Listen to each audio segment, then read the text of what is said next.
Mr. Chairman, the next individual who signed up is me. May I step down? Yes, please.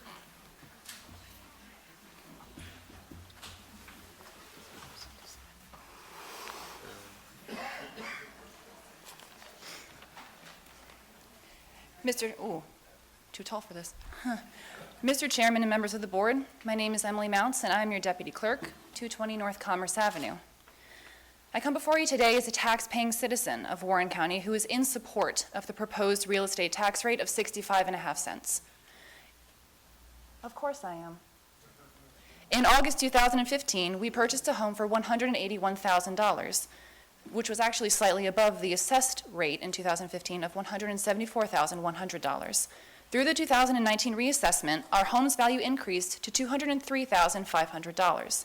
With the tax rate as proposed, we will be responsible for $1,333 in real estate taxes, an increase of $184 over last year. I would be glad to pay this additional $184 for the betterment of the teachers in Warren County Public Schools. My sister has been an elementary school teacher for 10 years. I can't tell you, I've lost count of how many thousands of dollars she's expended out of her salary, her dollars, and how many hours above and beyond the normal school day and the normal school semester she has spent to increase the quality of her classroom and the learning experience for her children. My neighbor spoke at the April 9th public hearing in support of the school's budget. She can't afford to work in Warren County. She works in Loudoun.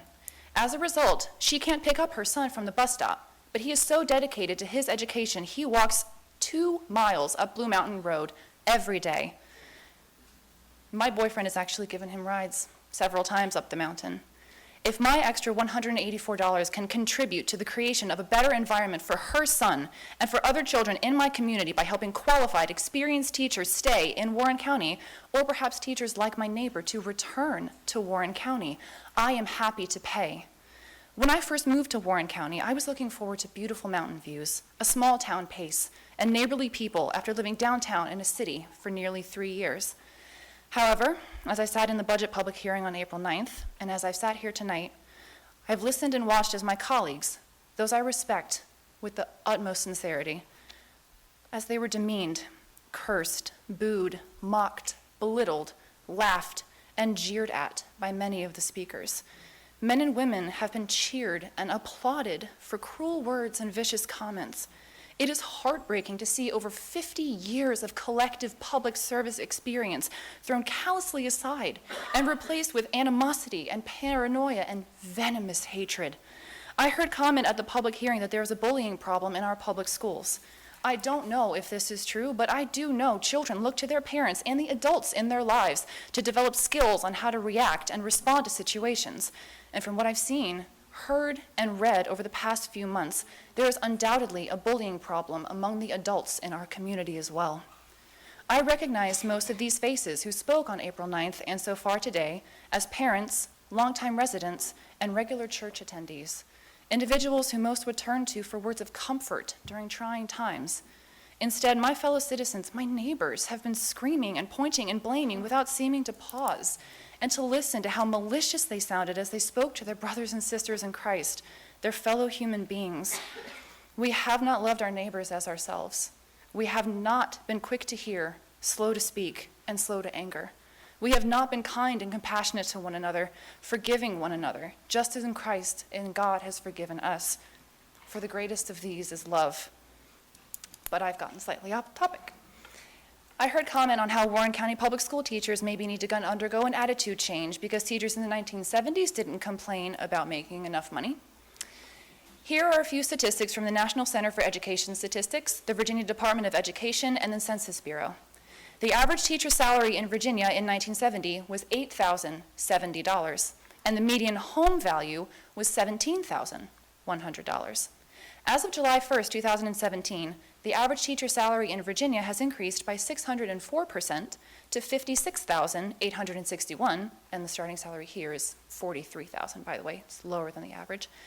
However, the median home value has increased by 1,396%, more than double, to $255,800. Teachers are not asking for an increase in salary because they're looking to get richer. They just want to keep pace with the economy and have livable wages.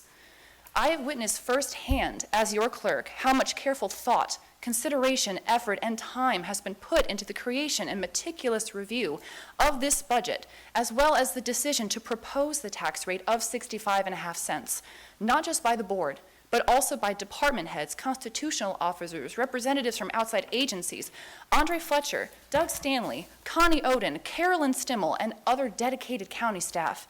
And I would like to reiterate my support of the proposed tax rate of 65.5 cents. I am not here to be applauded. In fact, considering what I've said tonight, and I've already heard some comments from behind me, I may be scoffed at, or people may attempt to undermine or dismiss the words that I've spoken and the sentiments I've shared, because I'm a county administration employee. But I'll be okay. I was bullied and laughed at for years in middle school and high school. And I am who I am today, a stronger person in spite of it and because of the teachers who supported me then. I will gladly chance being bullied and laughed at once more to speak out in support of the tax increase and on behalf of the teachers who, like my sister and my neighbor, have dedicated their lives to the betterment of the community's future. My community's future, by providing a quality education to the next generation. Thank you for your time. Thank you.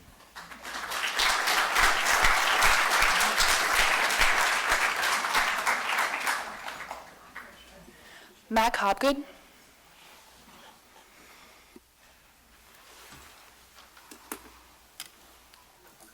Mr. Chairman, members, thank you for the opportunity to address you this evening. I sort of feel like you have a tough choice to make.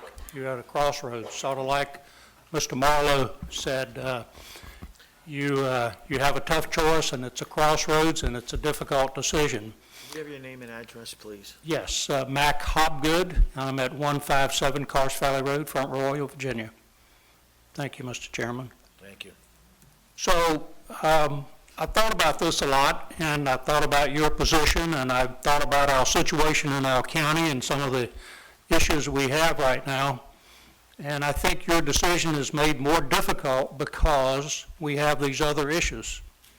But I think it's like one of our speakers pointed out, that we really can't wait any longer to take care of our teachers. As a person who spent a lifetime in education, I can tell you, without a doubt, that teachers make the difference in our schools. We have great buildings, we have wonderful technology, we have all the bells and whistles, but the real truth is that the point of contact between a teacher and a student is what education is all about. You know, my experience is that if we take care of teachers, they will take care of our students and our community. Very, very simple. And if you look at our data, and I don't need to regurgitate it, you've seen it, our education administrators have spoken to it, but we have an enormous loss of great teachers from our community. And every teacher that walks out that's highly experienced, and we hire an inexperienced teacher, and God bless them all, because we all have to start someplace, don't we? So God bless them all. But every new teacher that has to engage a student, a lot of kids in a classroom, that's a learning experience. Those first 2, 3, 4, 5 years is difficult, and you cannot replace an experienced teacher overnight. So my view is that while you have many issues to face, and you have a lot of disagreement about this budget, and people have legitimate concerns, I must say, very legitimate concerns, you also have to move this community along. And moving the community along means investing in teachers. Investing in teachers, because they will give it back to us tenfold. The money we put in teachers' salary comes back to us, back to our families, back to our communities, and back to us tenfold. Now, there's been some talk about the other people in our community, firemen and policemen and what have you, that provide services. You know, they do great work for a very modest wage. And the budget proposes a modest increase basically just a cost of living increase. These people work hard for us. They make our community better. Every single day, we look to them to provide these services. They do it with a smile. It's time for us to take care of them because they take care of our great community.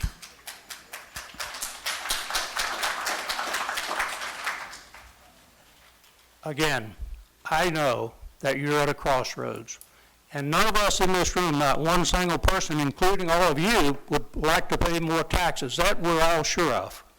But we also know that taxes pays for the people that we need in our community to get things done, teachers and other public servants.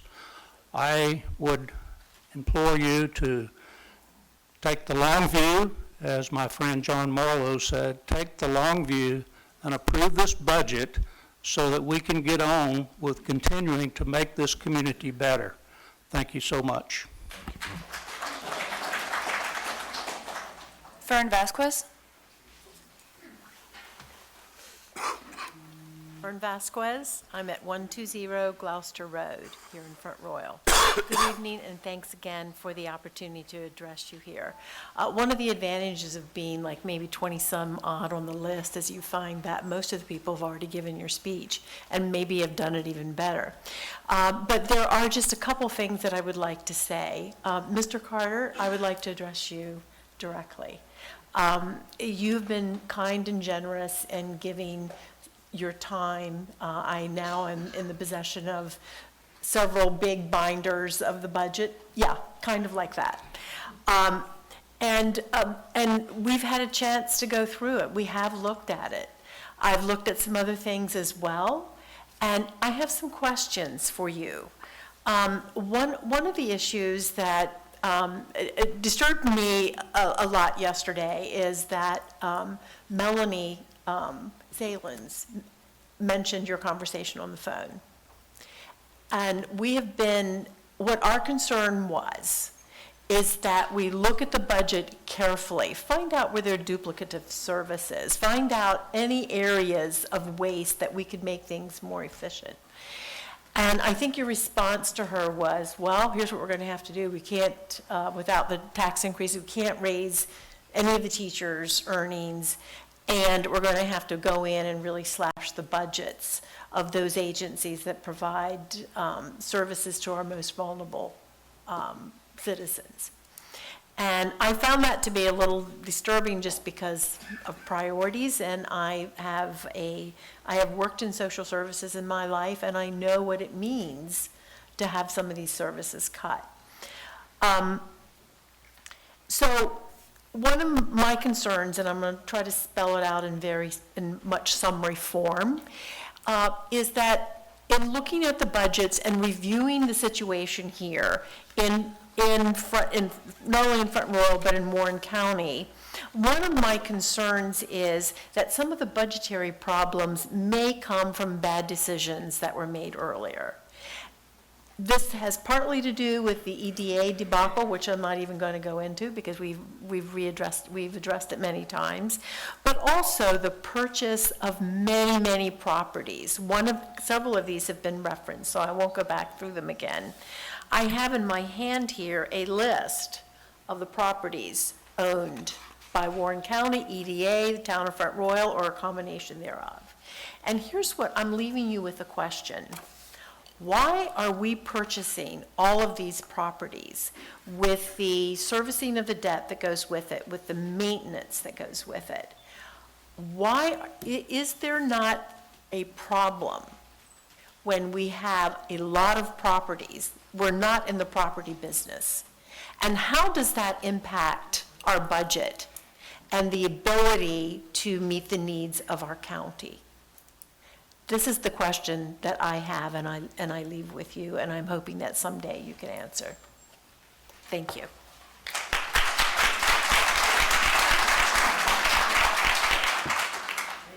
Ralph Rinaldi.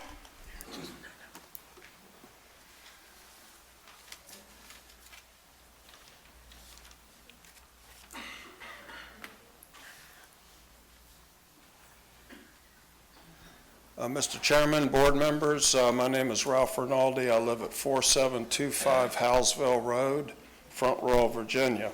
I had prepared a little paragraph to read, but after listening to the other speakers, I think a lot of them are correct, even the ones that I would disagree with, but some of them have made some good points.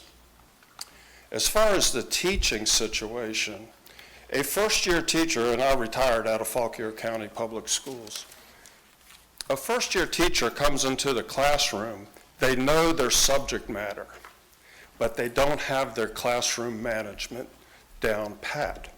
It takes about 3 years. And I used to see teachers in Fauquier. We had a great math teacher. She was the best math teacher we had had. After about 3 years, she left, went to Prince William, and she was making about 20 grand more a year. It's a big chunk of money. So you've heard that all night long. Firemen leaving, etc. So I'm not going to get on that so much. But Mr. Marlowe made some great points. And I think you have a tough job. And, you know, there's an old saying, when the going gets tough, the tough get going. So you guys are going to have to look at these things. Mr. Silik brought up some good points. Some of them I didn't agree with, but he nevertheless brought up some good points. So that's why I'm not reading my prepared statement. I think you have to look at what do you need to do to keep us moving forward. The EDA thing has come up a lot. That will be investigated, and there's going to be people that are found guilty. There's going to be people that are found innocent. That will take place on its own. What you guys need to do, I think, is start managing the business affairs of the county somewhat better, like some of the speakers have said. That's not a bad reflection on what you have done. It's simply what you can do to improve, and we can all improve in our business activities. So like I say, you got a tough job in front of you. I'm not sure I would want it. But I think you can make the right decision. Let's take care of those people that are providing the services to the citizens of Warren County. And then maybe if you guys can tighten up the management a little bit, that would help. So it's kind of a little of both of what everybody here today is saying. And I think that somebody said you should listen to what everybody is saying. And these are the people, one of the speakers, I think it was Mr. Silik, said the people that are here are concerned. And so anyway, you got a big job in front of you. Best of luck. I do support the proposed budget that Mr. Stanley has presented. I do support that. So thank you very much for your time. Joe Longo.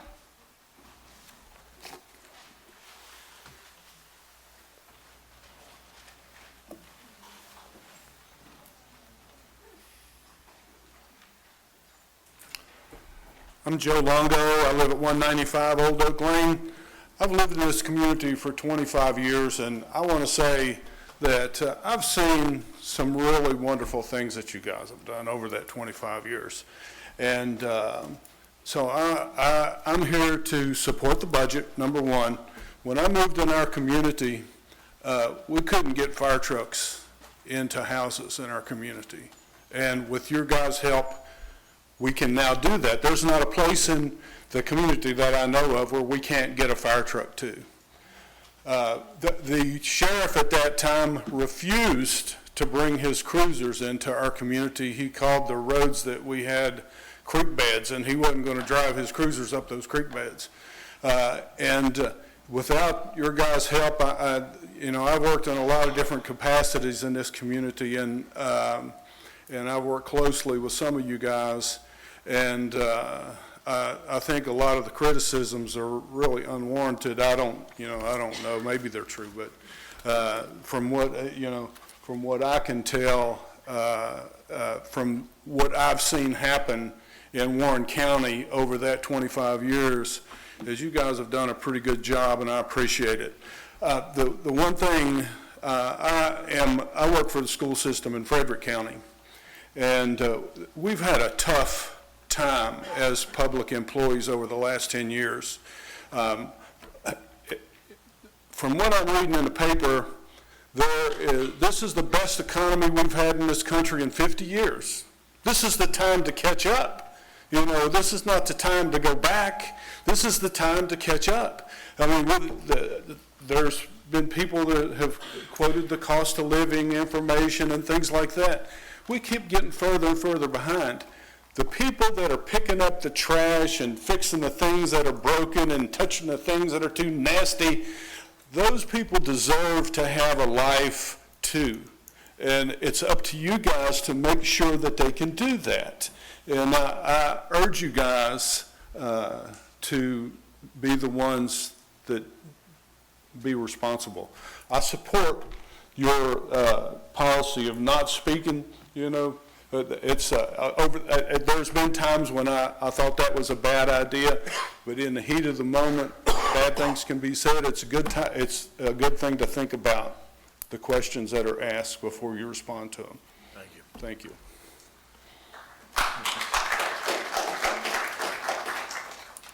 Greg Corcoran. Greg Corcoran, 96 Jackson Place, Middletown, Virginia. Good evening. Considering what is and has been occurring in Warren County and Front Royal, I felt it was a perfect time, albeit late, for a refresher course in the term conflict of interest. Simply put, a conflict of interest is a situation in which a person or organization is involved in multiple interests, financial or otherwise, and serving one interest could involve working against another. In other words, a situation in which a person is in a position to derive personal benefit from actions or decisions made in their official capacity. That capacity can be private, such as an employee of a company, or the more commonly known method is that of an elected or appointed official. These conflicts can be small in nature or more blatant, such as approving the building of a hospital on land an elected or appointed official owns or his family or friends did do. It may also be glaring, such as an appointed government official accepting a land donation in their official capacity from relatives, but that donation has a time constraint that turns the donation into a purchase for the relative's benefit. A conflict of interest can also be an appointed or elected official buying land that only he or she knows will be valuable prior to the public's awareness of the same land. In the stock market, this is called insider trading, and it's a felony. Finally, conflicts of interest can be varied in nature, such as an elected official selling products or services to the very government they're elected to serve. Now, I'm not alleging any of these examples happen in Warren County or the town of Front Royal. They're simply to be used as a guide. In conclusion, a conflict of interest can appear to the appointed or elected official to be innocent, but to the citizens they represent, they usually are the main reason they don't trust these officials and why they vote them out of office. A conflict of interest in any way, shape, or form should be avoided at any time. Thank you for your time.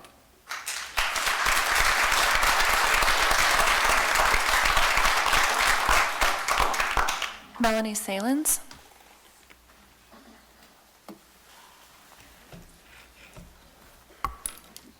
Melanie Salins, 95 Murray's Drive. I live in the North River District. Mr. Murray, you are my supervisor. I am frustrated, and I think I speak for most in this room by saying we are all frustrated. We have some wonderful people in this county, smart people with some wonderful and innovative ideas who want to help our government make positive changes. But what I am hearing are countless reports from citizens that they are being ignored, emails unanswered, phone calls not returned, good ideas not listened to, new and exciting business ideas being shot down immediately due to personal bias, legitimate budget-cutting ideas that would cut wasteful spending and not hurt our disabled, elderly, and most vulnerable citizens. Why are you, as our government representatives, ignoring us? I spent countless hours over the past weeks studying the teacher salaries and the plan to give only 164 of the 437 of them a raise. and came up with quite a few additional budget-friendly ideas to help teachers. For instance, getting their benefits to be more affordable. You don't even want to know how many years it's been since they've renegotiated that. This would have helped all teachers and not just a select few. But yet somehow, it was hard to find anyone else interested in hearing these ideas, and certainly no one interested in implementing them. The issue here is not the tax increase for the teachers. The issue here is that you had a substantial deficit of your own, and then added the tiny bit for the teachers on top of that. Transparency in government, to me, it means getting figures correct, and what I was trying to ask earlier would have been more fresh in everybody's mind, but the numbers given with regard to some of the teachers' salaries was actually not accurate. I have all of the documentation that Mr. Drescher had given me. Our first-year teachers in Warren County actually make more than Frederick, Winchester, and Shenandoah. But we're selecting Loudoun to compare them to, but Loudoun County and Warren County do not have comparable finances. Of these teachers who have left, is the majority, 42 of them, had 0 to 10 years experience, but these teachers are being left out of the pay raise. That's just something to think about as well. We need zero-based budgeting. We need to scrap the budget and start from zero next year. This manner of merely adding more and more onto the same budget every year is not working. The taxpayers cannot tolerate tax increases every single year. If we were to start from zero-based budgeting, we would find the waste, and we would have plenty of money to give the raises to the employees who need them. We need electronic budgets with analytical software that are transparent to the public and justify expenses line by line. We, the public, deserve to see where every dollar is going, including job descriptions, especially for the higher-paying administrative jobs. I do want to thank Greg Drescher for being friendly, helpful, and answering a ton of my questions. And I want to thank Tom Sayer for listening to my ideas. Mr. Stanley and Ms. Mounce, thank you for always answering my emails. Mr. Carter, I thought we were communicating, but apparently that was just lip service. Mr. Fox and Ms. Glavis, I am disappointed that you have flat out refused to even have discussions with me.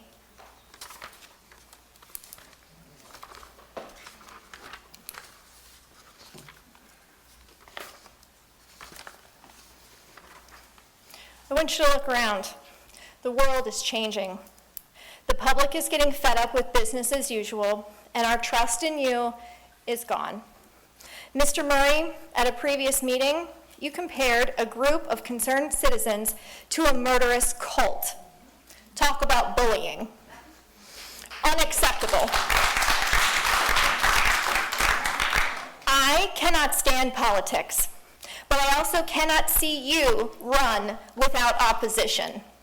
For this reason, I am announcing that I will be running against you for the North River seat.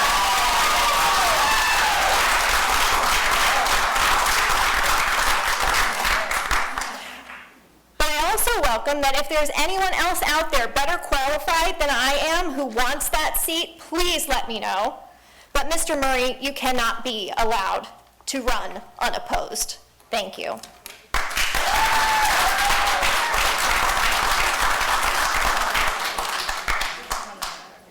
Mack Salins? Not sure how to follow that, but I'll try. Good evening, Mack Salins, 95 Murray's Drive. Dan Murray, you are my representative. This isn't about a tax hike for me. This small amount of money is not going to cause me to go bankrupt. For me, it's more about a management of funds you already have. If it were as simple as $180 additional per year to get all our schools accredited and have students do well, I'm all for it. Hell, I'd even double it, but it's not. It's a much more complex issue. What about next year's budget or the following years to come? When challenged with cutting expenses, you jump right to personnel cuts or not giving raises. We aren't saying find staffing cuts, cutting pay, or not pay people for fair value. We're saying that you should look closely through your out-of-date paper style of budget and expense books. Did you all just go for the staffing pay to try and pull on our heartstrings of people so that we would back down from expecting an explanation of the waste? Staffing should be the last thing you look at. We already know you don't get multiple quotes for contractors or vendors in order to get the most competitive rates. You don't even do that for your benefits packages. You should be using a benefits management company to negotiate pricing annually. A common trend I see is that you make bad decisions for the county in order to get free money, like raise taxes on the people so the power company has to pay more, or propose to put in an unnecessary housing development in order to get $10 million from VDOT. All these decisions sound good on the surface, but you don't think about the impact it has on our town. It'll just be more money in the short term that you don't know how to manage. Remember, nothing's free. Quick story. When I was younger and I worked for my dad's family business, we found an employee who had embezzled a few $1 million over the course of about 10 years. And just to put that into perspective, this was early 90s. That was a lot of money. He was in charge of keeping the books clean and ensuring all money going in and out daily was accounted for. He was an older guy and liked using his tabletop calculator, which would print on a tape roll. We all remember those. The trick was that he would turn off the printer somewhere in the middle of the tape roll so that his personal withdrawals of the company account were not shown. We ultimately caught him, but not before the couple of $1 million was sent overseas. My point here is you're using a very antiquated system which can't be easily drilled into. There's no accounting for line items, no way for us to look at invoices or statements.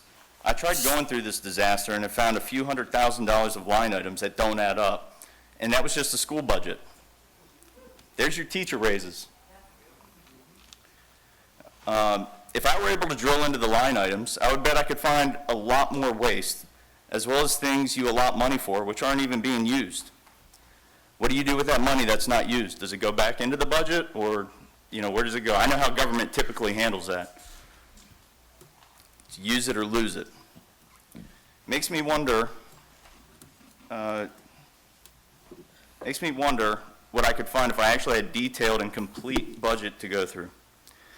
I find it strange that we're using this old method of paper budgets for an entire county of about 39,000 people, when almost every legitimate business in America, no matter its size, uses a form in which they can manage money easily. What are you hiding? Respectfully, look into the room. We're not happy. We don't feel you have our best interests at hand. We're hurt. We're upset. And when we think about at least for me, when I think about the state of this county, it makes me nauseous. Please get this in order. Thank you.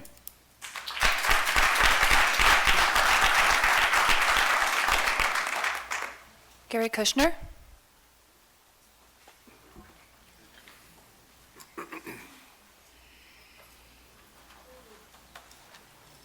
Good evening, I'm Gary Kushner at 1106 Fetchett Road.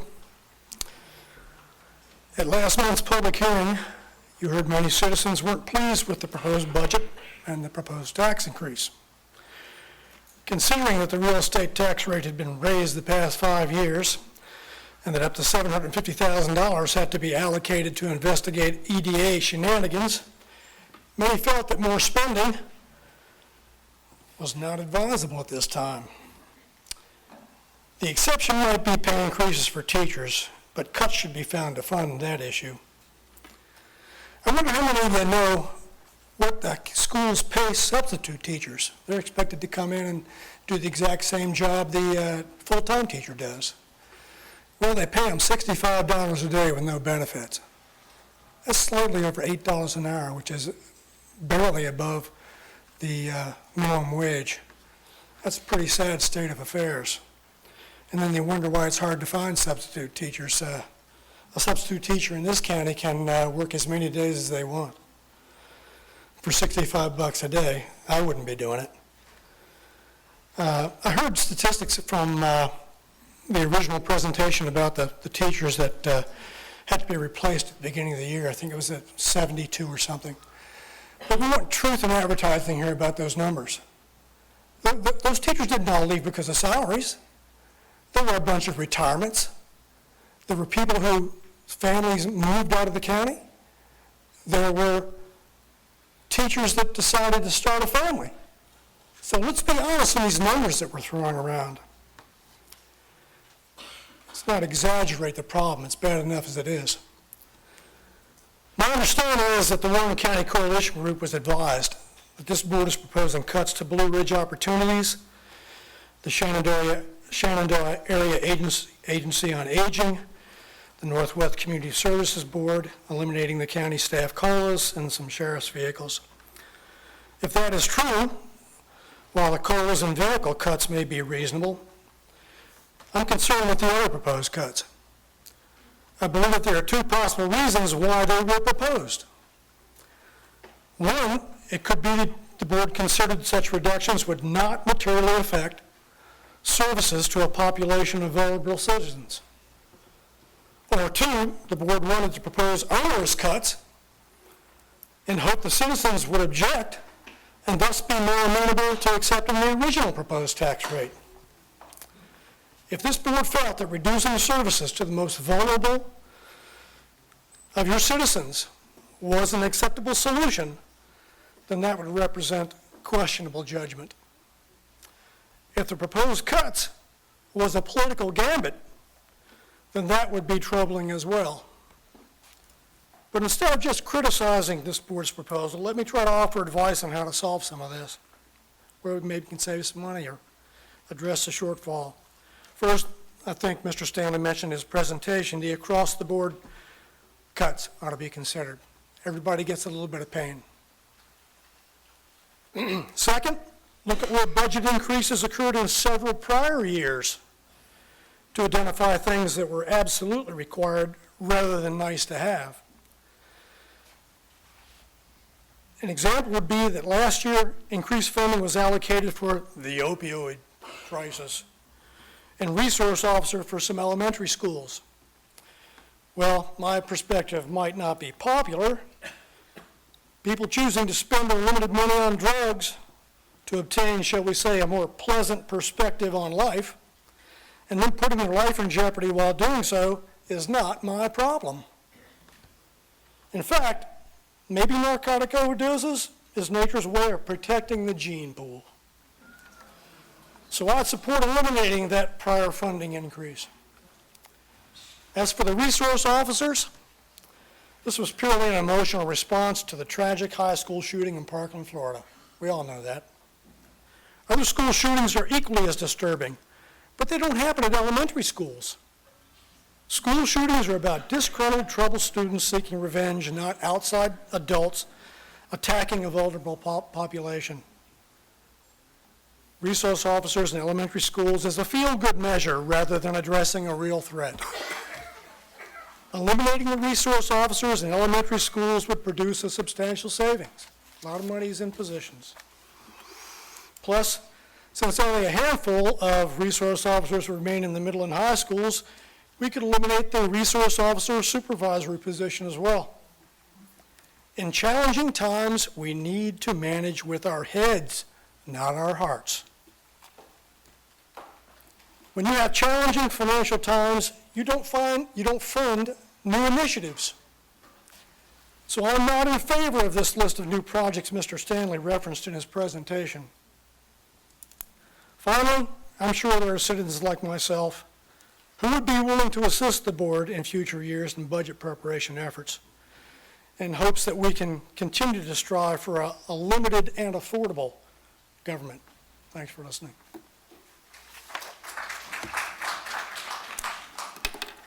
Sharyl Colors. Take a break after this. Good evening. Cheryl Colors. I live at 1605 Rocky Hollow Road in Bentonville, Virginia. Listened to a lot here tonight and a lot of thoughts running through my head, so I'm going to try to keep to what I wrote down and then some thoughts on what Mr. Kushner just said. It breaks my heart that we've gotten to this point. It does. There's not a happy way for any of this to be resolved without someone being out of sorts over it. I worked as a nurse at Ressie Jeffries Elementary School for almost 15 years. When I started there, I was asked to take the job. I was asked to get on the sub list. The principal saw that I was doing that, and he said, hey, we need a school nurse, and I would like for you to interview for it. And I said, I don't want a full-time job. He kept persisting, so I interviewed for it. I think I asked more questions and threw out more scenarios than what he threw at me. So I got the job. The job was not only school nurse to almost 900 or a little over 900 children, I was also teacher's aide in a multiple handicap room where I had 3 total care children, and I was responsible for them. I was responsible for the other 900 children, the medications that needed to be dispensed, heights, weights, vision, hearing, and the day-to-day bumps and bruises, cuts, scrapes, whatever happened. $8,000 a year is what I was paid. I thought it was fine. My husband was the main breadwinner. I didn't need insurance, so it wasn't a big issue to me for the salary. That's my personal. Not everybody has the luxury of a husband who's the main breadwinner and can support the family with or without that $8,000. So I understand where the teachers are coming from. Been there, done that. The little room I had as a clinic, the curtains and the carpet on the floor were probably from the 70s. I didn't have heat, I didn't have air conditioning. After my first year, I was just school nurse. I could show where I needed to be just the school nurse.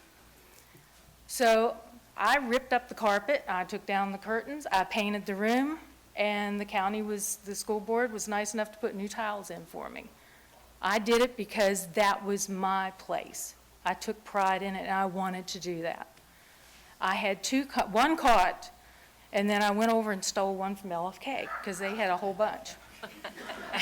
And it was all ripped up, so my husband helped me reposter it.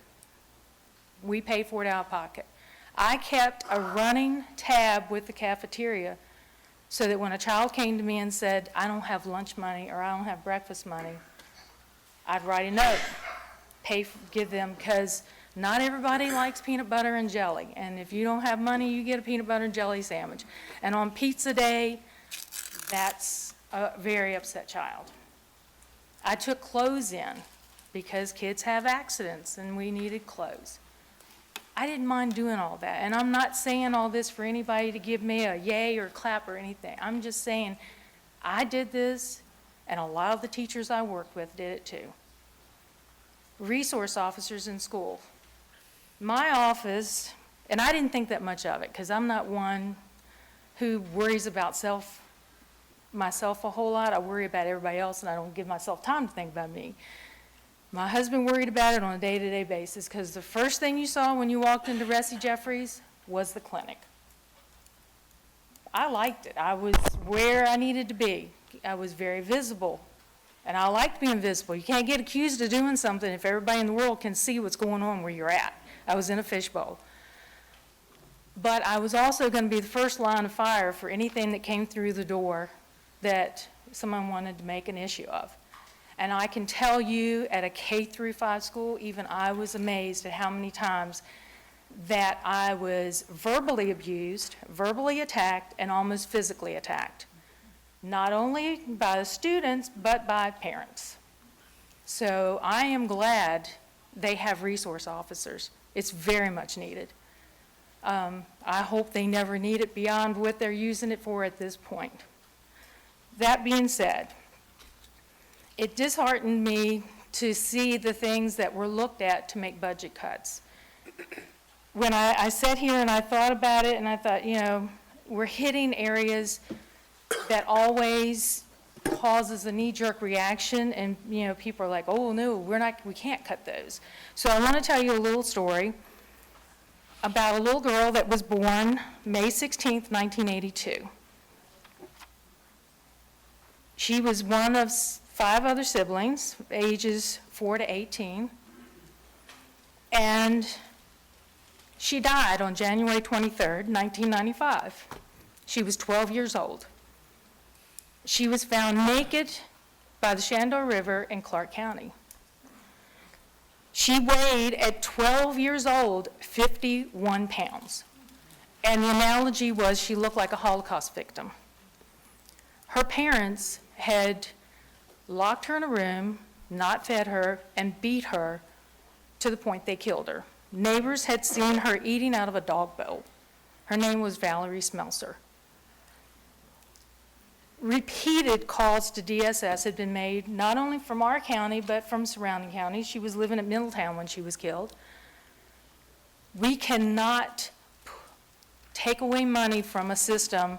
I sat in a budget meeting and heard where they were down to 2 people to deal with adult and child protective services. That you can leave here after 6 months of training and go to Frederick County and get $18,000 more a year. We cannot have another Valerie Smeltzer. So I sat here and I listened, and I've made some notes, and I thought, okay, for the teachers, that some things that might help them is if we could, insurance is a huge out-of-pocket expense. So if we could look at insurance avenues and maybe combine to make, if you've got a larger population, you get cheaper rates. Can we think about and look into maybe combining the county employees with the school employees and see if we can get a better rate and still have good insurance? The other thing is, can we provide the teachers that live in the county, which would make an incentive for people who don't live in the county, a tax relief for these teachers? The other thing, if we're going to look at cuts, we've never mentioned the airport. Now, if the airport was bringing in huge revenue, then I could see the airport. But to me, it seems like a hobby house. If you got an airplane, you can pay the taxes, because I don't think airplanes are cheap. Just my cars are not cheap, and they don't cost anything like an airplane must cost. So I think we need to look at how much revenue does it bring in versus how much it costs us to have it.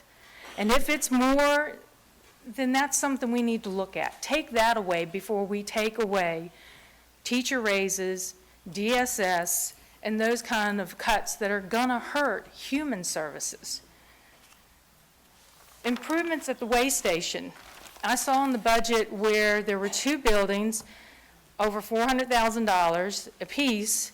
That's $800,000. And then I don't remember what the cost of repavement was, but that should put it close to or maybe over $1 million. I live near the way station. I go there, that's where I take my trash. To me, that can wait. That's not as important as the issues we have here. So, you know, maybe it'll cost a little more by putting it off a couple of years, maybe not. But when we're looking at cutting human services and putting up a building at the way station, I think it's a no-brainer. Human services have to come first. I feel like I'm probably forgetting something. One thing. Another thing, to show the community that you guys are willing to make some cuts personally versus cutting staff and that kind of thing. I don't know who has county cars. I don't know how much it costs to have them, but I drove my car to work every day. When I was at one job, I used my car way more than I probably should have for that job. Give up your county cars. Save the money some there. It can't be that much of a personal hit to do that. To me, that would show me a faith of you're willing to make some cuts personally. And I can't think of anything else, but thank you for your time. Emily, I appreciate everything you do. For those who don't know, it's Municipal Clerk Week, and I think she deserves a big hand because she does a wonderful job.